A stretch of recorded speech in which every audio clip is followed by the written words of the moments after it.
Hello friends, कैसे हैं आप सभी। मैं सीए राहुल डेमला आप सभी का स्वागत करता हूं जेकेएससी के ऑनलाइन प्लेटफॉर्म पे।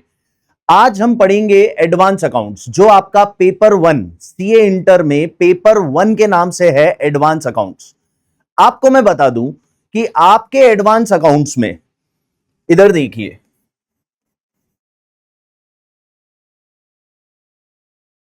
ये पूरा 100 मार्क्स का पेपर है जिसके दो हिस्से हैं। पहला हिस्सा अकाउंट्स का है और दूसरा हिस्सा अकाउंटिंग स्टैंडर्ड है।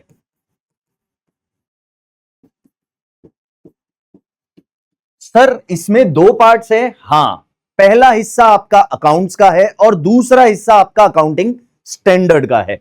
अकाउंट्स का पार्ट जो रहता है वो रहता है 30 टू 40 मार्क्स मिनिमम। वहीं अकाउंटिंग स्टैंडर्ड का पार्ट ये रहेगा आपका 70 टू 80 मार्क्स का। सर, ये क्या बोल रहे हो? 30 टू 40 और 70 टू 80, ये तो 100 से ज्यादा का हो गया।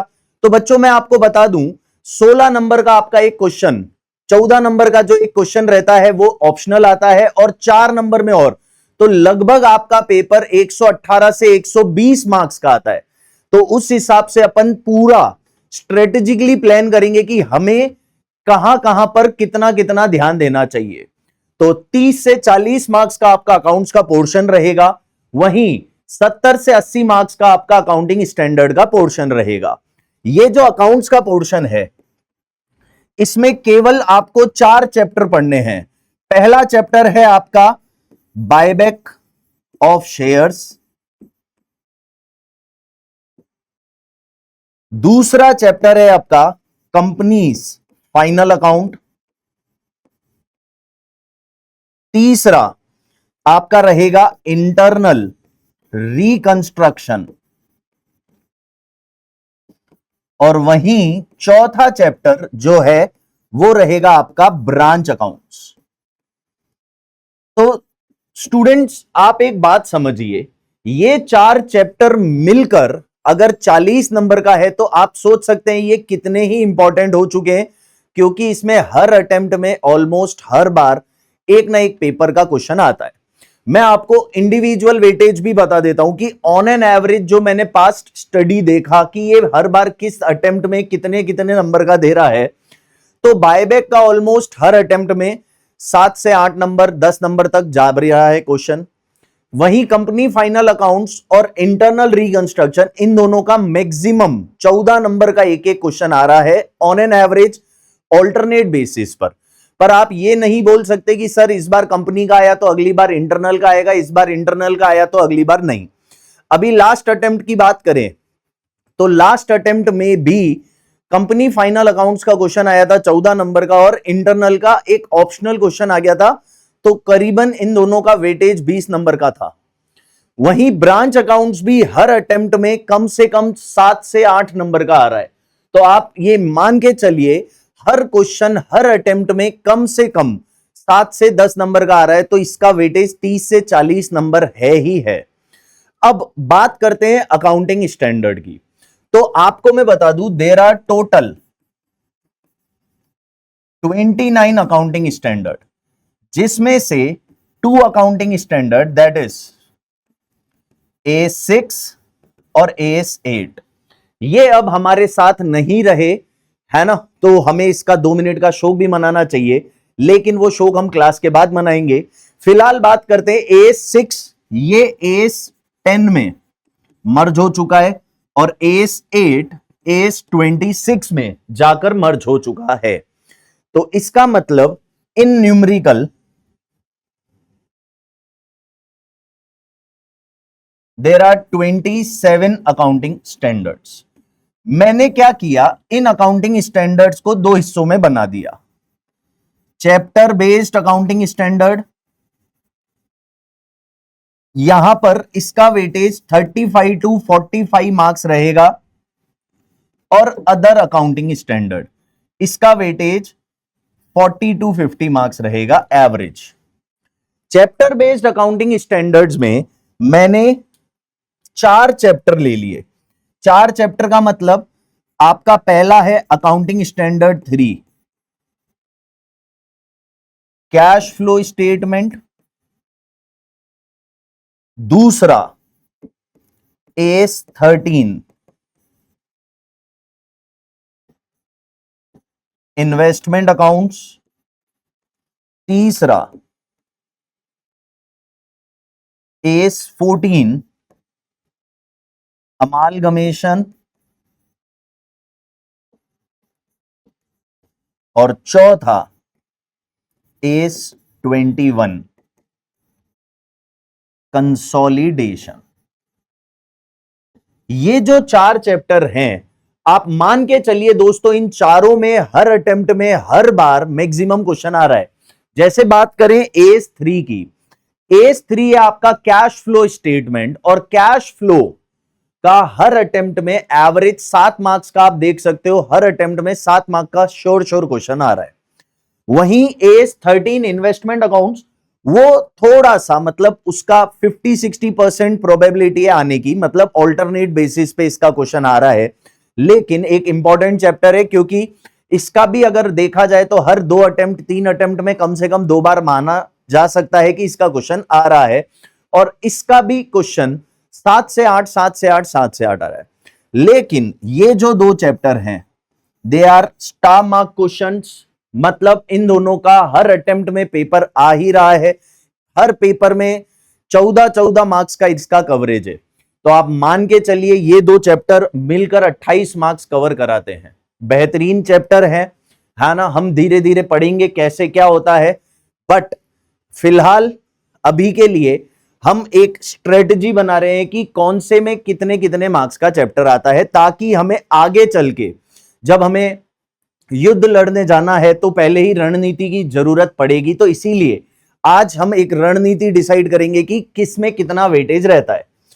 वहीं इन 4 को छोड़ के देखो, 27 अकाउंटिंग स्टैंडर्ड थे, 27 में से अगर 4 चले गए तो 23 अकाउंटिंग स्टैंडर्ड्स का वेटेज 40 से 50 है।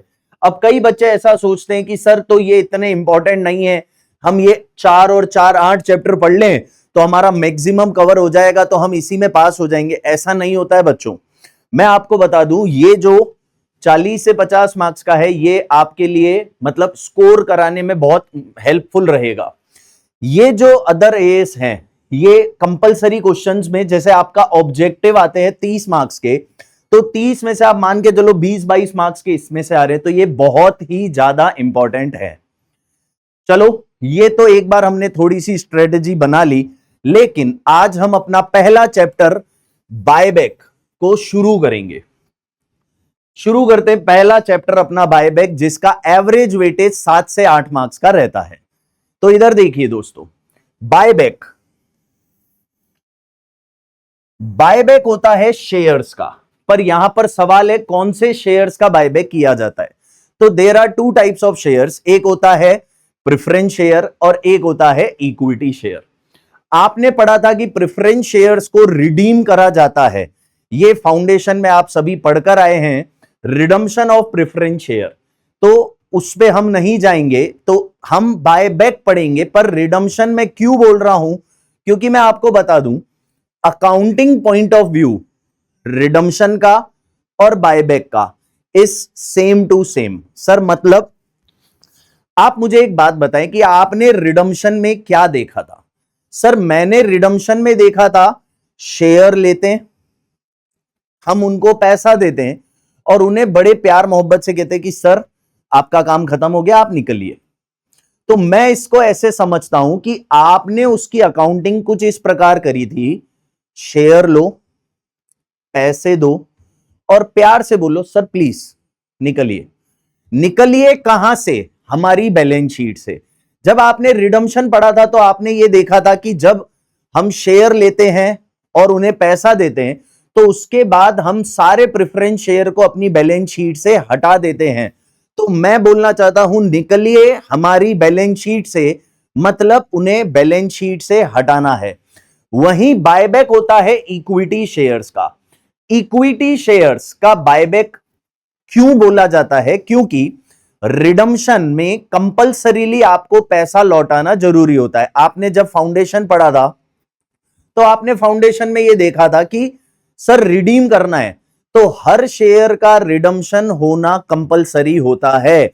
मतलब जिस समय आपने प्रेफरेंस शेयर को इशू करा था, आपने उसी दिन उन्हें बोल दिया था कि भैया देखिए हम आपको कुछ समय बाद से 5 साल 10 साल मैक्सिमम 20 साल है, 20 साल के अंदर अंदर आप एक टाइम ड्यूरेशन दे दें और उन्हें कह दें कि सर हम आपको 15 साल 20 साल बाद आपका पैसा लौटा देंगे और अपने शेयर आपसे ले लेंगे।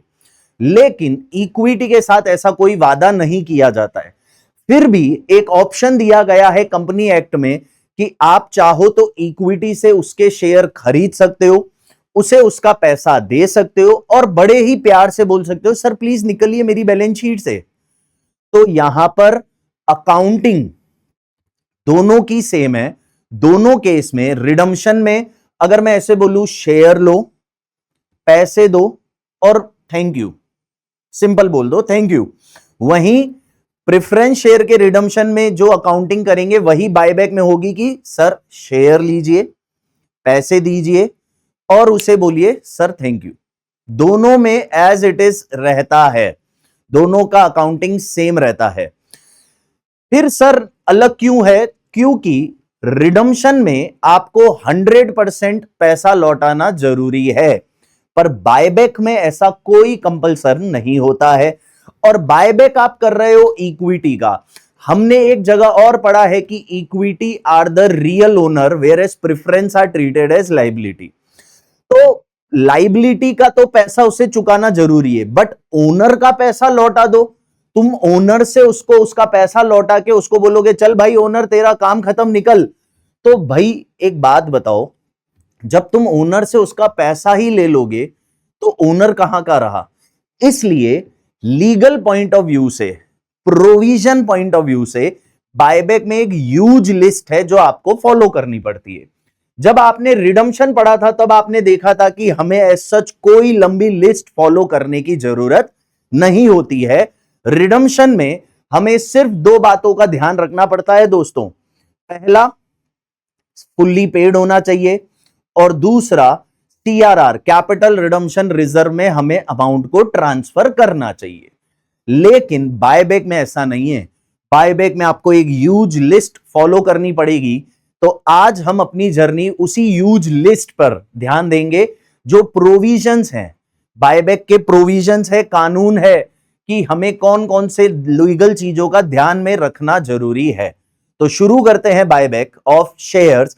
चैप्टर का नाम है बायबैक ऑफ शेयर्स, लेकिन मैं उम्मीद करता हूं आप ये समझ चुके हैं यहां पर बायबैक कौन से शेयर्स का होगा, इक्विटी शेयर्स। तो आओ इस पूरे चैप्टर में इस थ्योरी के बेस पर, हम अकाउंटिंग बाद में देखेंगे, पहले हम प्रोविजनल बेस देखते हैं। तो हमें 5 चीजें समझनी है। पहला, फंडिंग सोर्स। भाई बायबैक करने के लिए जेब में पैसा होना चाहिए, तो कहां से पैसा हो, या जेब में हमारे क्या क्या सोर्स होनी चाहिए, हम किन सोर्स के आधार पर बायबैक कर सकते हैं। मेरे को एक बात समझिए, आइए, आप अगर शॉपिंग पे जा रहे हैं तो शॉपिंग पे जाने के लिए आपका क्या होना चाहिए जेब में? सर मेरे पास कैश होना चाहिए, मेरे पास कैश नहीं है तो बैंक में पैसा होना चाहिए ताकि मैं उसे एटीएम से विड्रॉ कर सकूं या ऑनलाइन जी पे, फोन पे, आजकल बहुत सी सोर्सेज हैं उससे पे कर सकूं। ये भी नहीं है सर, पैसा भी नहीं है, बैंक में भी पैसा नहीं है, तो एटलीस्ट मेरे पास क्रेडिट कार्ड होना चाहिए ताकि मैं उसे उधार पर ले सकूं। तो उसी तरह से बायबैक की भी कुछ फंडिंग सोर्सेज होनी चाहिए कि आपकी जेब में कुछ सामान होना चाहिए। वो कुछ क्या है हम डिस्कस करेंगे, but back of the mind, अगर आपके पास पैसा नहीं है तो आप शॉपिंग नहीं जा सकते। उसी तरह से अगर आपके पास फंडिंग सोर्स नहीं है तो आप बायबैक नहीं कर सकते। तो आज हम डिस्कस करेंगे फंडिंग सोर्स क्या है, अप्रूवल्स। भाई बायबैक करने के लिए क्या हमें किसी की इजाजत लेने की जरूरत है, किसी का अप्रूवल लेने की जरूरत है? उसके बाद फाइनेंशियल टेस्ट। सर ये क्या है फाइनेंशियल टेस्ट? क्या बायबैक पर कोई लिमिट है कि हम जितना चाहे बायबैक कर सकते हैं? क्या कानून ने कोई रेस्ट्रिक्शन लगाया कि आप केवल इतना ही बायबैक कर सकते हो, इससे ज्यादा बायबैक नहीं कर सकते? वो टेस्ट हम डिस्कस करेंगे। उसके बाद हम देखेंगे एग्जीक्यूशंस, टाइमलाइंस। टाइमलाइन मतलब सर चलो हम टेस्ट के आधार पर बायबैक करते हैं, लेकिन कुछ समय सीमा है कि हमें कितने टाइम के अंदर अंदर बायबैक कर लेना है, तो टाइमलाइंस भी आपको प्रोविजंस में देखने को मिलेगी। और post buyback compliances. Post buyback compliances मतलब बायबैक के लिए हमें और किन चीजों का ध्यान देना पड़ेगा। क्लियर है?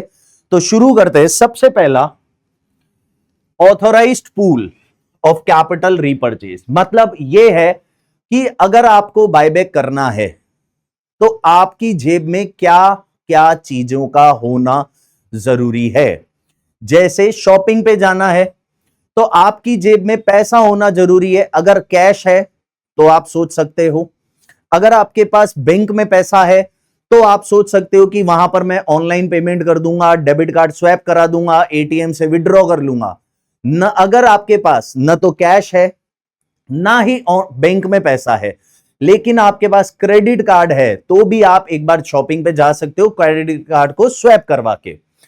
उसी तरह से बायबैक करने के लिए आपकी जेब में तीन चीजें होना जरूरी है। अच्छा सर, तीनों चीजें होना जरूरी है? नहीं, तीनों का होना जरूरी नहीं है। तीन में से कोई एक चीज भी अगर आपके पास है तो चलेगा, बट एटलीस्ट एक तो होना चाहिए। मेरे पास अगर तीनों नहीं है तो मैं बायबैक का सोच भी नहीं सकता, पाप लगेगा ऐसा सोचने पर। वो तीन चीजें क्या है? पहला, फ्री रिजर्व्स। बच्चों, फ्री रिजर्व, इसको डिविजिबल प्रॉफिट भी बोला जाता है। फ्री रिजर्व को डिविजिबल प्रॉफिट भी बोला जाता है। अब सर, डिविजिबल प्रॉफिट्स क्या होते हैं? कौन कौन से प्रॉफिट्स डिविजिबल प्रॉफिट होते हैं, समझते हैं। फ्री रिजर्व नाम से समझ में आ रहा है, जो फ्री है। कभी भी ओनर्स को डिविडेंड देना होता है, प्रॉफिट बांटना होता है किसी भी वे में, तो they are free for distribution. हम ओनर में वो डिविडेंड, वो प्रॉफिट बांट सकते हैं।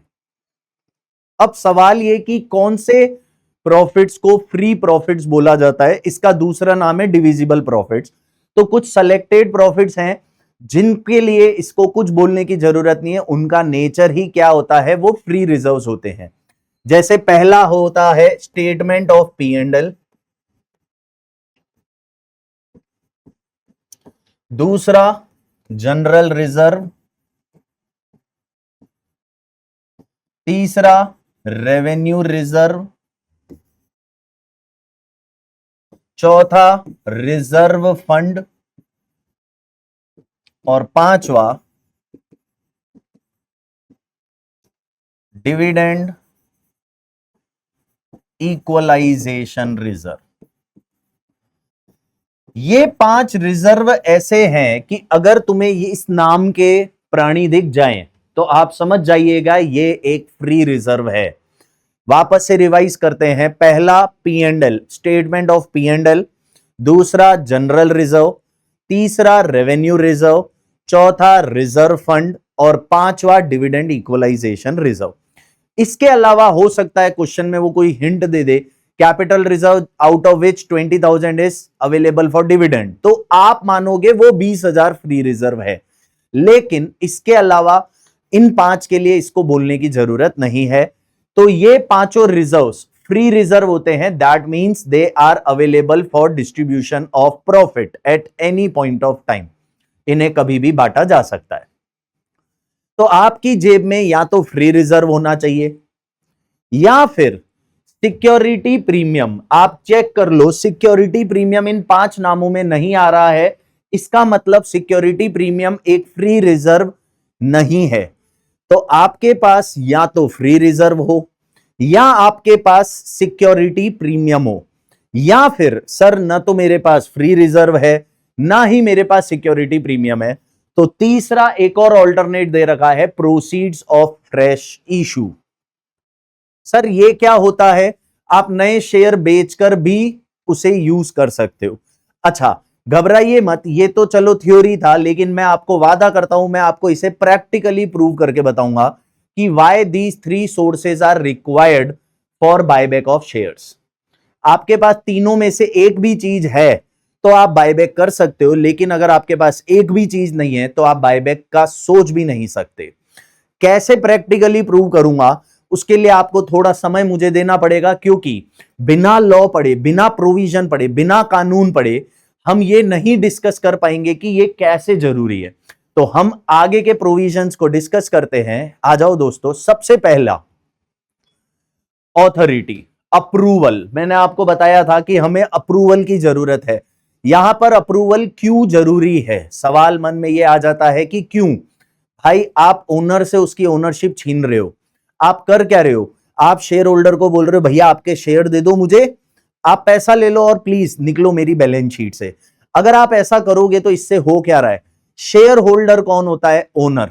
Owner of the company is share holder. अगर आप शेयर होल्डर से उसका शेयर ही छीन लोगे, उसका शेयर ही ले लोगे, तो कानून बोलता है कि भाई अगर तू ओनर से उसकी ओनरशिप ही ले लेगा तो क्या ये आसान है, नहीं। अच्छा, क्या मैं बिना बात करे ओनर से उसकी ओनरशिप छीन सकता हूं, ये भी गलत है। ऐसे कैसे छीन लोगे बिना बात करे, तो आपको ओनर से उसकी ओनरशिप छीनने के लिए उसी की परमिशन चाहिए, उसके सामने आपको रिजोल्यूशन रखना पड़ेगा। तो आपको क्या करना है, जनरल मीटिंग बुलानी है। जनरल मीटिंग, सारे शेयर होल्डर्स की एक मीटिंग बुलाई जाएगी, उनके सामने एक प्रस्ताव रखा जाएगा जिसे बोला जाता है रेजोल्यूशन। रेजोल्यूशन रखा जाएगा और उनसे परमिशन मांगी जाएगी कि क्या आप सभी फेवर में हैं, हम बायबैक के फेवर में, आप हम बायबैक करना चाहते हैं, तो क्या आप हमें परमिशन देते हैं कि हम आपसे बायबैक कर ले। अगर मैक्सिमम लोग हां भरे, वोटिंग होता है, आपने पढ़ा होगा इक्विटी के पास वोटिंग पावर होती है, तो वो वोटिंग इस तरह से होती है कि उनके सामने एक प्रस्ताव रखा जाता है और उसको बोला जाता है कि now you please vote in favour और इन अगेंस्ट। अगर स्पेशल रेजोल्यूशन, यहां पर बच्चों ध्यान से इस चीज को समझिएगा, हमें चाहिए special resolution. Now sir what is special resolution,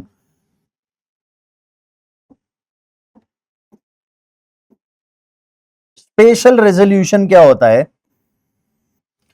जहां पर 75% प्लस लोगों की हां की जरूरत होती है। देखो, दो तरह के रेजोल्यूशन होते हैं, एक होता है ऑर्डिनरी रेजोल्यूशन जहां पर 50% लोगों की मंजूरी चाहिए, और एक होता है स्पेशल रेजोल्यूशन जहां पर हमें 75% प्लस लोगों की मंजूरी चाहिए।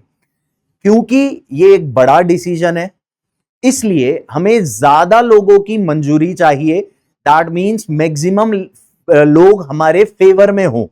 जो हमने रेजोल्यूशन उनके सामने प्रस्ताव रखा है उसमें 75% या उससे ज्यादा लोग हां भरते हैं, तो हम उनके शेयर बायबैक कर सकते हैं। तो याद रखिएगा दोस्तों कि अगर आपको बायबैक करना है तो आपको शेयर होल्डर से मीटिंग बुला के उन्हीं से उनके बायबैक की परमिशन लेनी पड़ेगी। लेकिन इसका एक एक्सेप्शन है। सर एक्सेप्शन मतलब ये कि मैं बिना शेयर होल्डर से उसकी परमिशन मांगे उससे शेयर बायबैक कर सकता हूं। और वो एक्सेप्शन क्या है, बिना शेयर होल्डर की परमिशन मांगे शेयर बायबैक किए जा सकते हैं, लेकिन उसके लिए कंडीशन है कि जो बोर्ड ऑफ डायरेक्टर्स हैं वो आपस में अप्रूव कर ले।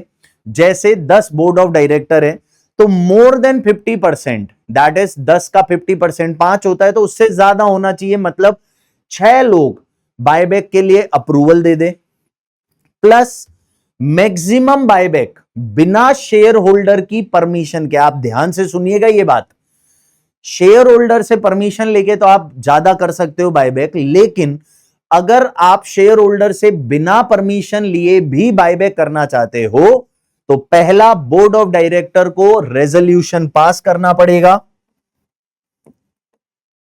जिसे बोर्ड रेजोल्यूशन बोलते हैं। यहां पर 50% से ज्यादा बोर्ड ऑफ डायरेक्टर अगर अप्रूवल दे दे कि हां बायबैक करना सही है तो वो बायबैक कर सकते हैं। दूसरा, मैक्सिमम 10%, मैक्सिमम कितना, 10% आप बायबैक कर सकते हो, लेकिन 10% किसका, paid up capital plus free reserves. अब यहां पर एक इंपॉर्टेंट चीज लिख रहा हूं, ध्यान से देखिएगा, इंक्लूडिंग सिक्योरिटीज प्रीमियम। ये क्या किया, अभी हमने पढ़ा था कि sir free reserves are not including security premium. 5 तरह के फ्री रिजर्व होते हैं, उसमें सिक्योरिटी प्रीमियम शामिल नहीं होता है। लेकिन बायबैक के प्रोविजंस में अगर आप कोई भी बायबैक की कोई भी लिमिट निकालते हो, अभी हम पढ़ेंगे लिमिट्स क्या होती है, तो बायबैक की कोई भी लिमिट निकालने के लिए आपको क्या जरूरी है, फ्री रिजर्व्स को लेना जरूरी है, लेकिन उस फ्री रिजर्व में आपको सिक्योरिटी प्रीमियम को भी जोड़ना है। वापस से समझिए, security premium is not a free reserve, लेकिन बायबैक करने के लिए आपको सिक्योरिटी प्रीमियम को फ्री रिजर्व्स के साथ जोड़कर लिमिट निकालनी है। तो अगर मैं ऐसा बोलूं, हम बायबैक करना चाहते हैं, तो बायबैक में हमें 10% लेना है, किसका, paid up capital, free reserve और सिक्योरिटी प्रीमियम। इन 3 चीजों को जोड़ना पड़ेगा, paid up capital, free reserve और सिक्योरिटी प्रीमियम। ये तीनों का जोड़कर मैक्सिमम 10% हम बायबैक कर सकते हैं बिना शेयर होल्डर की परमिशन के। लेकिन अगर हम ज्यादा बायबैक करना चाहते हैं, 11, 12, 15, 20, तो हमें शेयर होल्डर से जनरल मीटिंग बुलाकर स्पेशल रेजोल्यूशन पास करना पड़ेगा।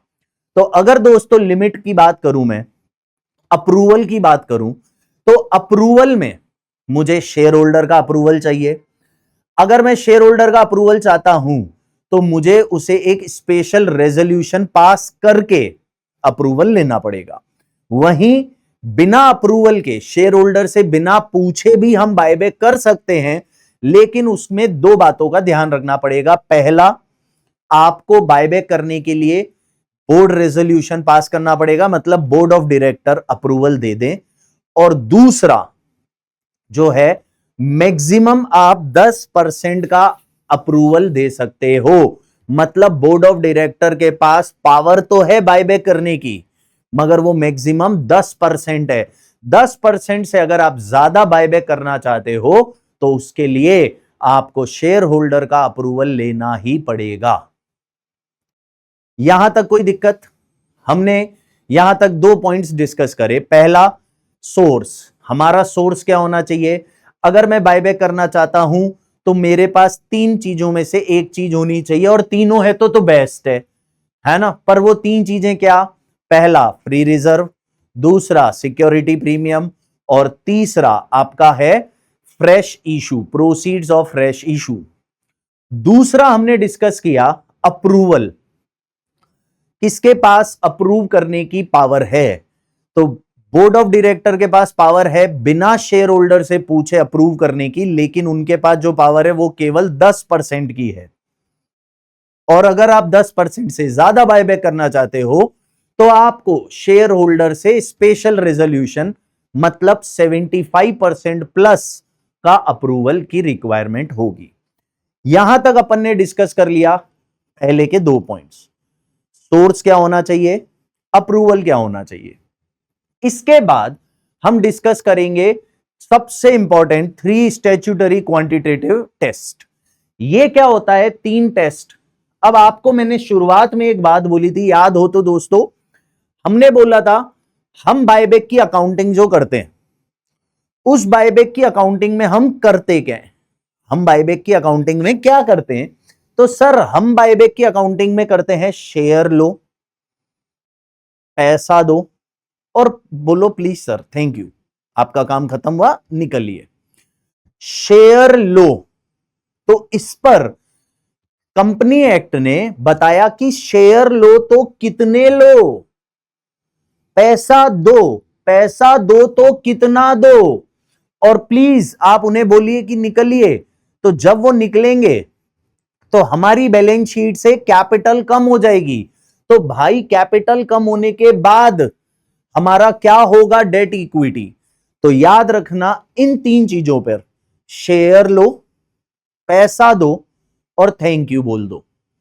इन 3 चीजों पर 3 तरह के टेस्ट बने, मतलब ये टेस्ट बताते हैं कि आप मैक्सिमम कितना बायबैक कर सकते हो। ऐसा नहीं है कि सर मन पड़ेगा उतना बायबैक करेंगे, नहीं। कानून ने एक लिमिट दे रखी है कि आप मैक्सिमम इस लिमिट के दायरे के अंदर रहकर इतना ही मैक्सिमम बायबैक कर सकते हो। नाउ द सवाल इज वो 3 लिमिट्स कैसी है। तो दोस्तों पहले मैं याद करने का तरीका बता देता हूं। आप इसको ऐसे याद रखो कि बायबैक में हम करते क्या हैं। अपने आप आपको यह समझ में आएगा कि वो 3 टेस्ट क्या बोलते हैं। हम बायबैक में करते हैं शेयर लो, पैसे दो और थैंक यू बोलो। थैंक यू बोलो मतलब उसे निकालो बैलेंस शीट से। तो जब हम शेयर लोगे तो आपके दिमाग में बैक ऑफ द माइंड होना चाहिए मैक्सिमम कितने शेयर ले सकते हो। इसे इसने टेस्ट नाम दिया शेयर आउटस्टैंडिंग टेस्ट। यहां पर उसने नाम क्या दिया, शेयर आउटस्टैंडिंग टेस्ट। पैसे दो, पैसा, पैसा बोला जाता है रिसोर्सेस। क्या रिसोर्सेस हैं? तो जब आप पैसा दोगे तो आपके बैक ऑफ द माइंड क्या होना चाहिए, कितना मैक्सिमम पैसा दें, कितना मैक्सिमम शेयर लें, कितना मैक्सिमम पैसा दें। शेयर लेने पर इसने नाम दिया शेयर आउटस्टैंडिंग टेस्ट, पैसा देने पर इसने नाम दिया रिसोर्स टेस्ट, और निकालने के बाद, इक्विटी को निकालने के बाद, किसको निकालने के बाद, इक्विटी, इक्विटी को निकालने के बाद जो बचेगा उसे बोलते हैं डेट इक्विटी टेस्ट। शेयर लो, शेयर आउटस्टैंडिंग टेस्ट, पैसा दो, रिसोर्स टेस्ट, और थैंक यू बोल दो, उसे बोलते हैं डेट इक्विटी टेस्ट। पहला है आपका शेयर आउटस्टैंडिंग टेस्ट। तो बड़ा ही आसान सा सिस्टम है भाई, आप मैक्सिमम कितना शेयर ले सकते हो। तो दिमाग चलाओ बच्चों, पहले तो हम कौन से शेयर बायबैक करेंगे, इक्विटी। दूसरा, हम शेयर खरीद रहे हैं वापस से, तो आप कौन से शेयर खरीदोगे, किन से खरीदोगे, जिनको आपने शेयर बेच रखा है, दैट इज इशूड इक्विटी। तो इशूड इक्विटी का 25%, द लिमिट इज 25%। आप देखो आपकी स्क्रीन पर दिख रहा है 25%। 25% जो शेयर आपने इशू कर रखे हैं उसका 25% आप मैक्सिमम क्या कर सकते हो, बायबैक कर सकते हो। मान लो आपने मार्केट में 1 करोड़ शेयर बेच रखा है, तो 1 करोड़ शेयर का 25% maximum you are allowed for the buyback. तो पहला, कितना शेयर ले सकते हो, उसे बोलते हैं शेयर आउटस्टैंडिंग टेस्ट। वापस से सुन लो बच्चों, कितना शेयर ले सकते हो उसे बोलते हैं share outstanding test. Share outstanding test बोलता है आप maximum 25% of shares, 25% of shares buyback कर सकते हो जो आपने मार्केट में बेच रखा है। दूसरा, रिसोर्स टेस्ट। रिसोर्स टेस्ट बोलता है कि बायबैक करने के लिए शेयर लेना जरूरी नहीं है, उसे पैसे भी तो देना है। खाली शेयर ले लोगे क्या, फ्री में आता है क्या, नहीं बाबा, पैसे लगते हैं। तो कितना पैसा आप दे सकते हो, मैक्सिमम कितना पैसा आप दे सकते हो, आप मैक्सिमम कितना दे सकते हो, अगेन 25% ऑफ किसका, हमने पीछे पढ़ा था 10% वाला लिमिट याद है, paid up capital plus free reserve including premium, तो 25% भी उसी पर चलेगा। आप मैक्सिमम कितना पैसा दे सकते हो, तो 25% of paid up capital plus free reserve including security premium. तो बच्चों अगर मैं इसको थोड़ा सा पीछे से कंपेयर करके बताऊं तो आप चीज को समझिए। अप्रूवल में था कि बोर्ड ऑफ डायरेक्टर के पास पावर है बायबैक करने की, पर वो मैक्सिमम कितना कर सकते हैं, 10%। किसका, paid up capital plus free reserve including premium. अगर आप 10 से ज्यादा बायबैक करना चाहते हो तो आपको किसका अप्रूवल चाहिए, सर अगर हम 10 से ज्यादा बायबैक करना चाहते हैं तो हमें शेयर होल्डर का अप्रूवल चाहिए, वो भी स्पेशल रेजोल्यूशन 75% से ज्यादा। तो 10 से ज्यादा तो बहुत हो सकता है, लेकिन मैक्सिमम कितना? तो इस टेस्ट ने फिक्स कर दिया कि अगर आप शेयर होल्डर से अप्रूवल लेकर बायबैक करना चाहते हो तो चलो बायबैक करो, लेकिन भाई मैक्सिमम 25%। तो क्या मैं बोल सकता हूं 10% तक का बायबैक बोर्ड ऑफ डायरेक्टर बिना किसी के अप्रूवल के कर सकते हैं, मगर अगर आप 10 से ज्यादा करना चाहते हो तो मैक्सिमम आप 25% बायबैक कर सकते हो शेयर होल्डर के अप्रूवल से। दो टेस्ट हमने पढ़े अभी। पहला, कितना शेयर ले सकते हो, इसे बोलते हैं share outstanding test. Share outstanding test में यह बोलता है 25% हम शेयर ले सकते हैं जो शेयर हमने मार्केट में बेचे। वहीं दूसरा, कितना पैसा आप दे सकते हो, तो मैक्सिमम आप कितना पैसा दे सकते हो, तो उसे बोलते हैं resource test. 25% of paid up capital plus free reserve including security premium, ये पैसा आप मैक्सिमम दे सकते हो वो शेयर होल्डर को बायबैक करने के लिए। तो सर दोनों में 25% है, तो क्या ये लिमिट लाइफ टाइम की है कि लाइफ में हम एक बार ही बायबैक कर सकते हैं और मैक्सिमम 25%? Answer is no. ये लिमिट है in a financial year.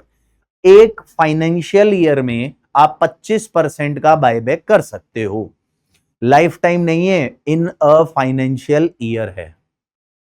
Clear है? पहले दो, कितना शेयर ले सकते हो 25%, कितना पैसा दे सकते हो 25%। तीसरा था शेयर लो, पैसे दो, और तीसरा क्या था? थैंक यू बोलो, इक्विटी को निकालो। तो भैया जब आप इक्विटी को निकालोगे, तो आपका इक्विटी कम हो जाएगा। कितना कम हो जाएगा? जितने के आप शेयर निकाल रहे हो। तो याद रखना, इक्विटी कम होने से आपकी दूसरी लायबिलिटी, जिसे डेट बोला जाता है, आपका डेट तो वहीं रहेगा लेकिन आपका इक्विटी कम हो जाएगा। तो इससे आपका डेट इक्विटी रेशियो क्या होता है? Debt upon equity. आपका डेट मतलब लॉन्ग टर्म बोरोइंग्स होता है। क्या बोरोइंग्स पर बायबैक करने से किसी भी तरह का कोई फर्क पड़ेगा?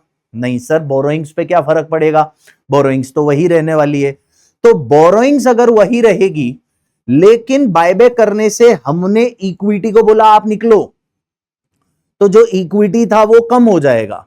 तो बायबैक करने के बाद आपका डेट आपकी इक्विटी से 2 से ज्यादा नहीं होना चाहिए, या मैं बोलूं डेट अपॉन इक्विटी का रेशियो शुड नॉट एक्सीड 2। याद रखना, मैक्सिमम बायबैक हम कितना कर सकते हैं? 25% ऑफ शेयर ले सकते हैं, पैसा 25% दे सकते हैं, और निकालने के बाद हमारा डेट इक्विटी रेशियो 2 से ज्यादा नहीं होना चाहिए। थोड़ा सा ये वैसे अपना पार्ट नहीं है, बट मैं फिर भी बता देता हूं। Debt equity ratio, debt equity ratio होता है debt upon equity.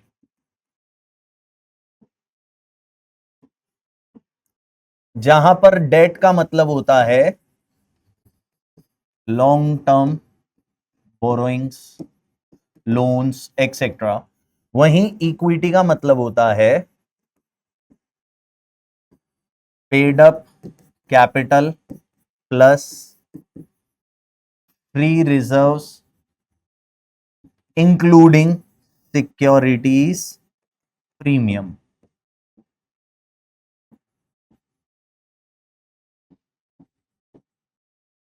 Paid up capital plus free reserve including security premium.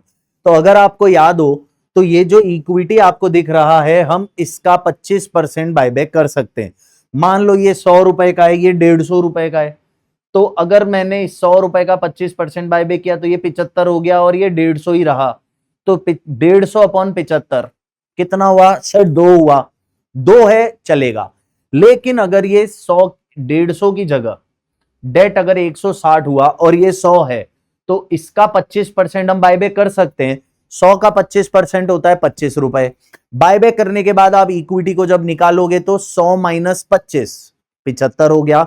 लेकिन डेट पे कोई फर्क पड़ा क्या? मेरी बोरोइंग्स तो आप पहले भी 160 थी, आज भी 160 है, तो 160 अपॉन 75 अगर आप करोगे तो ये ऑब्वियसली 2 से ज्यादा आएगा।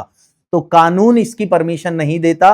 कानून कहता है भाई तुझे बायबैक करना है कर, मना नहीं है, लेकिन बायबैक उतना कर कि बायबैक करने के बाद तेरा डेट इक्विटी रेशियो 2 से ज्यादा ना हो पाए।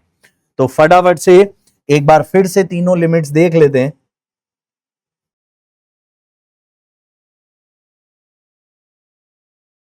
तीन लिमिट्स कौन कौन सी है? पहला, शेयर आउटस्टैंडिंग टेस्ट, कितना शेयर ले सकते हो, 25% ऑफ शेयर इशूड। दूसरा, कितना पैसा दे सकते हो, resource test, 25% of paid up capital plus free reserve including security premium. और तीसरा, निकालने के बाद इक्विटी को पैसा देने के बाद जब हम उसे अपनी बैलेंस शीट से निकाल देंगे तो निकालने के बाद हमारा डेट इक्विटी कितना होना चाहिए? तो debt equity should not exceed 2। यहां तक कोई दिक्कत? हमने 3 मेजर बातें डिस्कस कर ली दोस्तों आज। पहला, सोर्स ऑफ फंड्स, पैसा, फंड्स, सोर्स। अगर आप बायबैक करना चाहते हो तो आपके जेब में 3 सोर्सेस होनी चाहिए। पहला, फ्री रिजर्व होगा तो आप बायबैक कर सकते हो। दूसरा, सिक्योरिटी प्रीमियम होगा तो आप बायबैक कर सकते हो। और तीसरा, प्रोसीड्स ऑफ फ्रेश इशू। अगर ये 3 में से तीनों है बेस्ट, 1 या 2 है चलेगा, बट 1 भी नहीं है तो आप बायबैक सोचना भी मत। इसके बाद हमने दूसरा डिस्कस किया था अप्रूवल। हमें अप्रूवल किसका चाहिए? तो मैं आपको इस तरह से बताता हूं कि बोर्ड ऑफ डायरेक्टर बिना शेयर होल्डर के अप्रूवल करे, मतलब बोर्ड ऑफ डायरेक्टर आपस में अप्रूवल देकर बायबैक कर सकते हैं बिना शेयर होल्डर से अप्रूवल लिए, लेकिन वो बायबैक मैक्सिमम 10% कर सकते हैं। 10% किसका? Paid up capital plus free reserve including security premium. वहीं अगर आपको ज्यादा बायबैक करना है तो आपको किसकी परमिशन लेनी पड़ेगी? शेयर होल्डर्स की परमिशन लेनी पड़ेगी। उनको जनरल मीटिंग में बुलाकर उनके सामने रेजोल्यूशन रखना पड़ेगा, और एक स्पेशल रेजोल्यूशन, मतलब मिनिमम 75% लोगों की मंजूरी चाहिए। अप्रूवल के बाद हमने पढ़ा कि सर लिमिट, क्या हम कितना भी कर सकते हैं बायबैक? तो नहीं, एक लिमिट है जिस लिमिट में रहकर ही हम बायबैक कर सकते हैं। और वो लिमिट क्या है? सर 3 टेस्ट, हमें 3 टेस्ट पूरे देखने पड़ेंगे। पहला, कितना शेयर ले सकते हो? तो आप मैक्सिमम कितना शेयर ले सकते हो? 25% of paid up capital, sorry 25% of share outstanding. 25% आप शेयर ले सकते हो जो शेयर आपने मार्केट में इशू करे। इसका नाम दिया इसने शेयर आउटस्टैंडिंग टेस्ट। दूसरा, कितना पैसा दे सकते हो?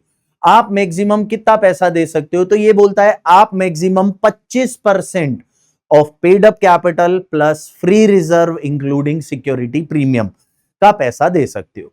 एंड लास्टली, हटाने के बाद जब आप शेयर लो, पैसे दो और शेयर्स हटाओ, तो जब आप इक्विटी को हटाओगे तो आपका डेट इक्विटी टेस्ट कितना होना चाहिए?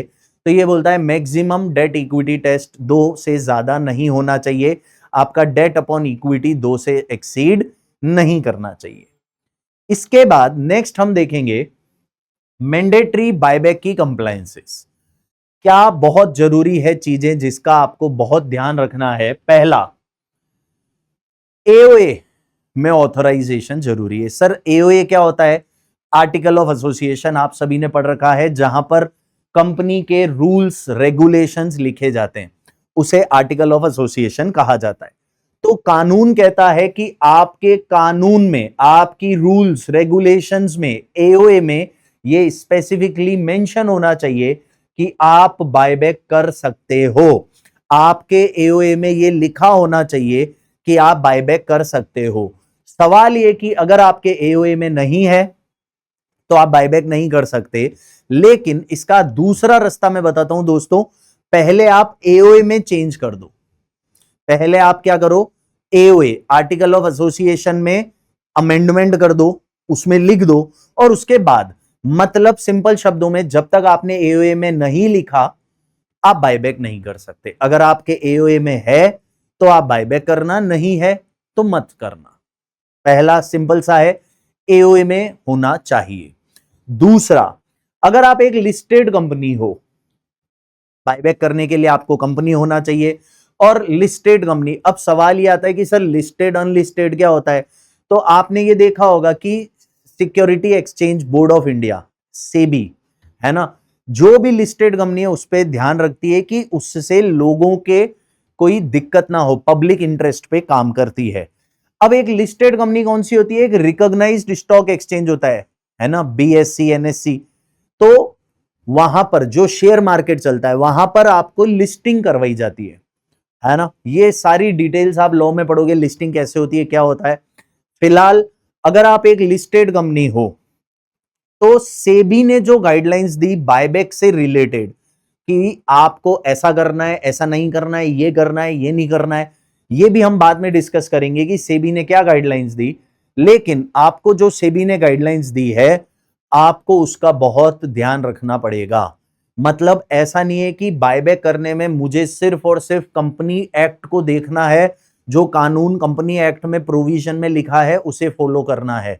नहीं, कंपनी एक्ट को भी करना है, साथ ही साथ सेबी की गाइडलाइंस को भी फॉलो करना है, अगर आप एक लिस्टेड कंपनी हो तो। यहां तक कोई दिक्कत? पहला, एओए में होना चाहिए। दूसरा, सेबी की गाइडलाइंस फॉलो करनी है। तीसरा, fully paid shares. Fully paid shares is very very very essential thing. Fully paid share होना चाहिए। सर ये फुल्ली पेड शेयर क्या होता है?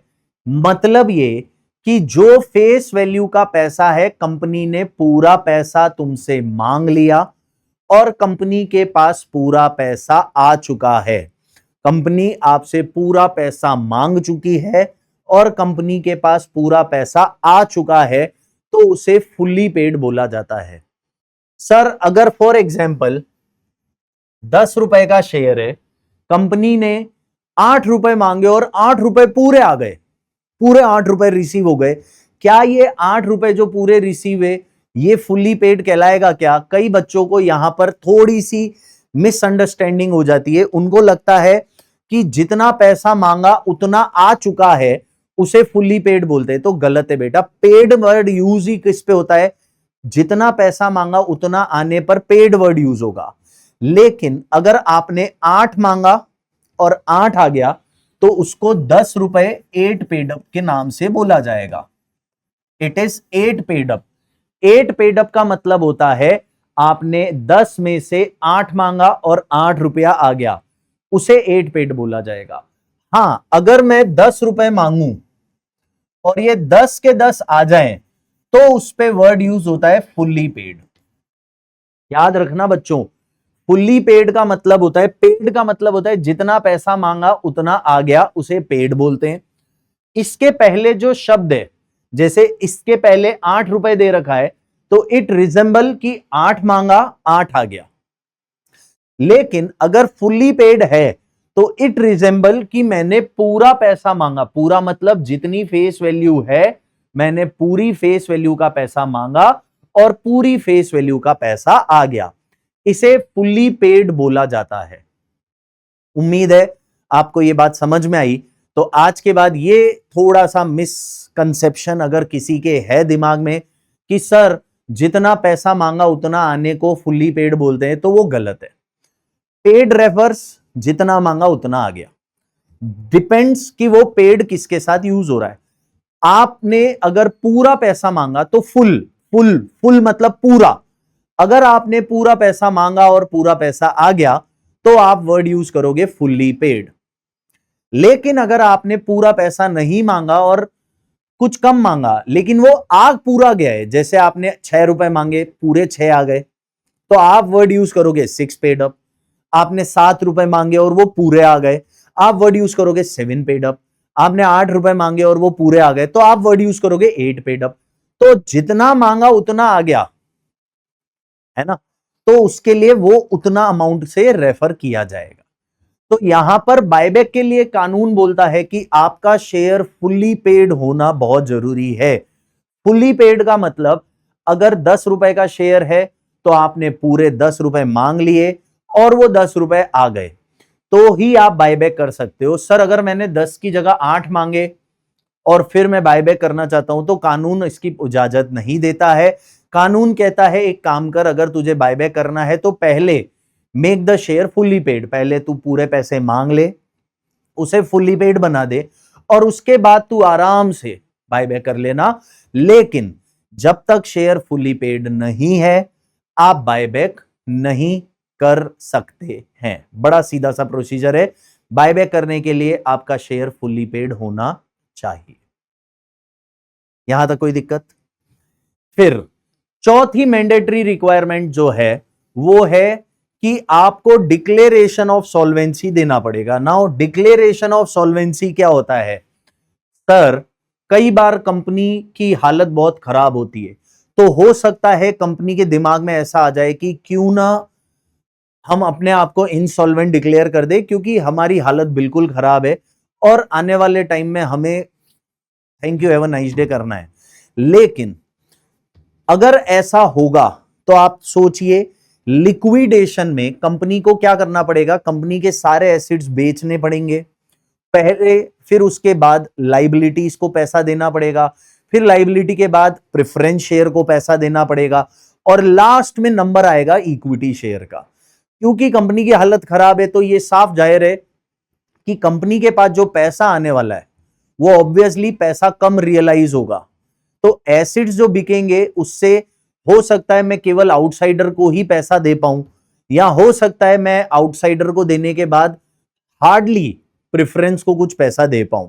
तो अगर ऐसा हुआ तो इक्विटी के हाथ में कुछ नहीं आने वाला है, इक्विटी के हाथ खाली के खाली हाथ रहने वाले। तो इसीलिए कंपनी ने दिमाग लगाया क्यों ना एक काम किया जाए, अपन पहले बायबैक कर लेते। बायबैक से क्या हुआ, जो भी इक्विटी है कम से कम उन्हें 25% का तो पैसा लौटा सकते हैं आराम से, तो 25% उनको दे देते।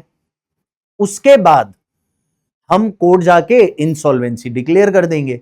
तो इससे क्या होगा, जो भी पैसा आने वाला था उसका 25% तो इक्विटी को मिल गया, फिर बचा हुआ बाहर वालों को देते रहेंगे। तो अगर ऐसी सोच कंपनी रखती है तो मैं उन्हें बता दूं कि कंपनी एक्ट ने पहले ही एक रेस्ट्रिक्शन लगा रखी है दोस्तों। वो रेस्ट्रिक्शन है कि अगर आप बायबैक करना चाहते हैं तो बायबैक करने से पहले आपको रजिस्ट्रार, कंपनी रजिस्ट्रार जहां पे कंपनी रजिस्टर्ड होती है उसके पास before buyback declaration of solvency देना पड़ेगा, जो आपका यह प्रूफ देगा कि बायबैक करने के बाद आप लोग इंसॉल्वेंट नहीं होने वाले हैं। आप उसके बाद भी you are capable enough to repay all your debts. आपका जो भी पैसा मार्केट में बाकी आप हंसते खेलते चुका सकते हो। अगर आप ये देते हो तो आपको अलाउ है कि आप बायबैक कर लीजिए। तो 4 मैंडेटरी रिक्वायरमेंट्स हमने देखी। पहला, एओए में ऑथोराइज होना चाहिए, है तो ठीक, नहीं है तो पहले एओए में अमेंड करो उसके बाद बायबैक करना। दूसरा, अगर आप एक सेबी लिस्टेड कंपनी हो तो आपको सेबी की गाइडलाइंस फॉलो करना बहुत जरूरी है। तीसरा, आपका शेयर फुल्ली पेड होना चाहिए, अगर नहीं है तो पहले पूरा पैसा मंगाओ, फुल्ली पेड करो, उसके बाद बायबैक करो। और लास्ट, बायबैक करने से पहले आपको डिक्लेरेशन ऑफ सॉल्वेंसी देना बहुत जरूरी है। तो आज की क्लास में हमने जो पढ़ा, हमने अभी भी सारे कानून नहीं पढ़े, अभी भी टाइम लिमिट बाकी है, पोस्ट बायबैक चीजें बाकी है, लेकिन क्योंकि अपना समय फिलहाल इतना ही था तो दिक्कत ना करिए, हम बहुत जल्दी साथ में आएंगे। लेकिन एक क्विक रिवाइज कर लेते हैं कि आज की क्लास में हमने क्या क्या देखा। सबसे पहले हमने देखा बायबैक के लिए आपको क्या जरूरी है। सर बायबैक करना है तो आपको 3 चीजों का ध्यान रखना पड़ेगा। आपकी जेब में there should be at least 3 sources, इन 3 में से कुछ भी है चलेगा, आप बायबैक कर सकते हैं। वो 3 चीजें क्या है? पहला, फ्री रिजर्व। फ्री रिजर्व में हमने देखा कि फ्री रिजर्व को डिविजिबल प्रॉफिट भी कहा जाता है और 5 तरह के रिजर्व्स को फ्री रिजर्व्स की गिनती में डाला गया है। P&L, general reserve, revenue reserve, reserve fund और लास्ट डिविडेंड इक्वलाइजेशन रिजर्व। तो आपकी जेब में फ्री रिजर्व है, आपकी जेब में सिक्योरिटी प्रीमियम है, या आपकी जेब में प्रोसीड्स ऑफ फ्रेश इशू है। अगर ये तीन में से कुछ भी है आपकी जेब में तो आप बायबैक कर सकते हैं। आई मीन बायबैक का सोच सकते हैं। खाली ये तीन होने का मतलब ये नहीं कि आप बायबैक कर लोगे, आपको दूसरे कानून भी फॉलो करने।